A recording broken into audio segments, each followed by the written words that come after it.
Hello, friends. Welcome back. Happy Mother's Day to all the mothers out there. This video is to my mom on Mother's Day. And truthfully, this particular Mother's Day is certainly not the one I would have envisioned when I got married, right? I am used to the tradition of being together as a family and celebrating Mother's Day together as a family. And I will say we are going to get together as a family later in the evening, so I will get to celebrate together with with the mother of my children, with my sister, who's also a mother, with both sets of grandparents. We will come together as a family, and I know that is a tremendous blessing. But it's certainly not what I would have envisioned when we first got married.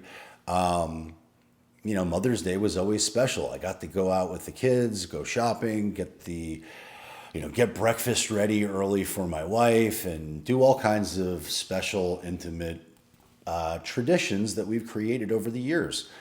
And that's not what it's like today, which is okay. But I knew I was probably going to feel a certain, a certain kind of way. And I wasn't really sure what I was going to do to celebrate Mother's Day, because I'm sure there's a version of me that would want to do nothing. And I'm sure that there's a version of me that might want to be resentful or vindictive or flat out mean. I know that I've got that gear in me when I am not spiritually, physically, emotionally balanced.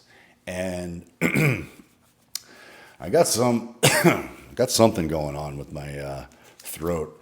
I caught some sort of congestion while I was on this trip down to the Bahamas.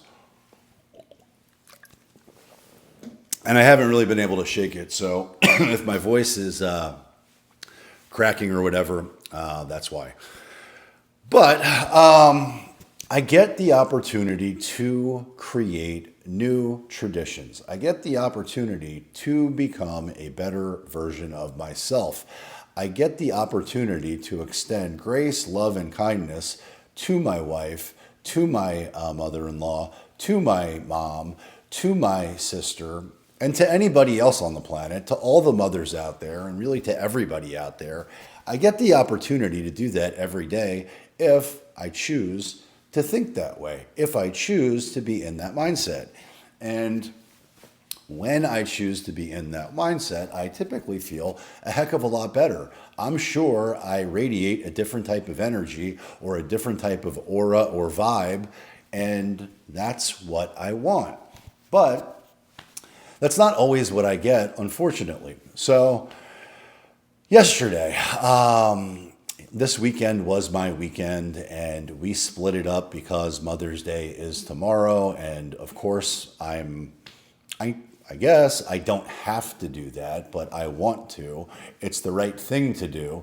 So I am blessed that we are very generous with sharing, right? So we can be flexible with our sharing time with the kids. And so far, we've done a really good job of doing that. So anyhow, yesterday would have been my normal weekend, but midday I dropped the kids off with my wife, and away they went. And I came back home, and thankfully I used that time wisely and got ready to win the day, win the week this week, and took care of some work that needed to get done. But I also realized I wanted to do something different than I've done in a while. So I called my mother up and I asked her and invited her to come to church with me. Now, it is factually true that I have not gone to church in a while. It is factually true that I don't want to say that I have rejected God, because that's not the case, but I have certainly become consumed with my own will. I've become consumed with my own fears, doubts, uncertainties. I've become overwhelmed with a lot of negative projections that really is or it's more indicative of my will and my fears than it is God's. And there was a time where I was far more rigorous and disciplined about leaning into God's will versus my own. And I forgot. I got out of practice. And so the good news is I remembered and I started to work those steps the right way. And with that, it just occurred to me that going to church with my mom would be a good idea. And so that's what happened. We did. I picked her up this morning and I got her roses. And spoiler alert, if any of my other family members see this, I also got roses for the mother of my children and my sister and my mother-in-law and of course my mom. But I gave my mom the roses and I said hello to my father, and then off we went to church. And it was fantastic. And I sometimes, when attending church, just go to check the box. Sometimes when I go to church, I don't lean into much. I really just am there to say that I went to church. But for whatever reason, perhaps divine intervention, this time was a little bit different. I listened a little bit more closely. I let it penetrate my brain and heart a little bit differently than it has in the past. And the music was incredible. The energy and spirit in the church was incredible. And at one point, I started to it's Mother's Day, right? So obviously that's going to be the focus of what's talked about in many ways. And mothers are being celebrated, and that's great. But there was a little bit of a slideshow which showed, and these pictures always get me, but it showed someone's kids when they were younger, and they're saying all these sweet things about their mom. And anytime that happens, or anytime I look at Facebook memories or old pictures, I can very quickly get overwhelmed with emotion and start to beat myself up over all the things that I lost, or all the things I think my children have lost. And that can become very painful and very sad very quickly. And it started to happen to me. So the pictures come up and there's these like loving, tender moments of the kids saying nice things about their mom. I start to get choked up and emotional. My mom can see that, and she grabbed my hand. And we held hands. And I don't remember the last time I held my mom's hand. It's been a long time. And the strength and power that I felt in her grip was so helpful and so loving and so kind and so grounding. And it reminded me that I got a mom who loves me. And I mean, that's an enormous blessing. My parents are older. I know she's not going to be here forever, but she's here right now, and she's my mom, and I get to celebrate her today. So I love my mom infinitely. It's funny, when we left, actually, it wasn't even when we left, one of the things they talked about at church was a story about climbing a mountain. And it's funny that that would be the story that they shared, because there have been many mountains in my life that I've had to climb. And right now, I feel like I'm climbing a mountain. I'm climbing a mountain to create a new life, to get to the top of this mountain that I have in my head, which has been challenged, right? I don't want to say I lost a lot, but I did. I lost a lot. The memories that I have of, or what I thought I had, the death of a marriage is painful, and the loss of identity in that marriage is painful. And it's an ego hit. It's an identity crisis. It's a lot of different things. But I can either use that for me or use it against me. And when we left the church, my mom brought up to my attention, she's like, Chris, you're just climbing another mountain. And I'm here climbing it with you. And it completely just floored me because I forget that sometimes, right? My mom is my number one fan. And she does have my back. And so does my dad, and so do you, and so do a lot of other people. But I can choose to forget that real quickly.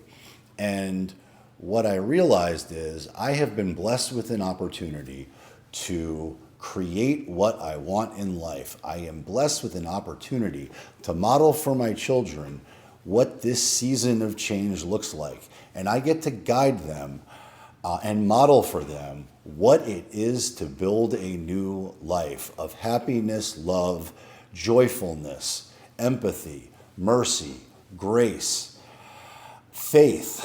I get to do that today. And for that, I feel immeasurably blessed. So that's really it. Actually, no, that's not true. One more mom story because it's Mother's Day, right? You would probably think that the story I'm about to share, the advice that I got, would have been given to me from my father, but it wasn't. It was my mom. And when I was younger, growing up in New Jersey, there was a point in time when I was, I don't know, I had to have been around 7 years old, maybe a little bit younger, I don't exactly remember. But I was getting bullied aggressively at the school that I went to. And I remember being terrified by this bully. He was bigger than me. He was louder than me. He was more aggressive than me. I think he was older than me. Interesting, his name was Chris also. But anyhow, I mean, this kid just owned me. I was terrified of this kid. And I remember coming home one time crying because he had bullied me. And I don't remember if he hit me or took something from me or whatever the case was. But I told my mom that story. And I remember being afraid to tell her that story. But she could tell something was wrong. And I shared with her the truth. And my mother, God bless her, said, Chris, you never allow anyone to bully you. And if that kid ever bullies you again or lays a finger on you again, you punch him directly in the nose immediately, as hard as you possibly can. And then she practiced it. She showed me how to make a fist, how to punch somebody in the nose, and gave me permission to 1,000% do that if this kid bullied me again, which didn't take long. So the next day, when I went to school and this kid bullied me, I'll never forget it. We were on the playground and he pushed me and he expected me to back down and I belted him right in the nose. His nose exploded. He started bleeding everywhere. He fell to the ground. He started crying. He couldn't believe I did it. And I did not get in trouble. Back then, when a bully picked on you and you stood up for yourself, it was actually celebrated and rewarded, not not punished. But there was no punishment. In fact, quite the opposite. My mom, my dad, the teacher, all of them were proud of me. And I was never bullied again, period. So I learned a valuable lesson. Don't take shit from bullies, and really don't take shit from anybody. But that's not the. But I thank my mom for that story because she was the one who taught me that lesson. And it's a lesson that served me very well in life. So that's it. I hope you guys have a great day. I hope you have a happy Mother's Day. If nobody's told you that they love you today, just know that I do. And I look forward to seeing you on my next video.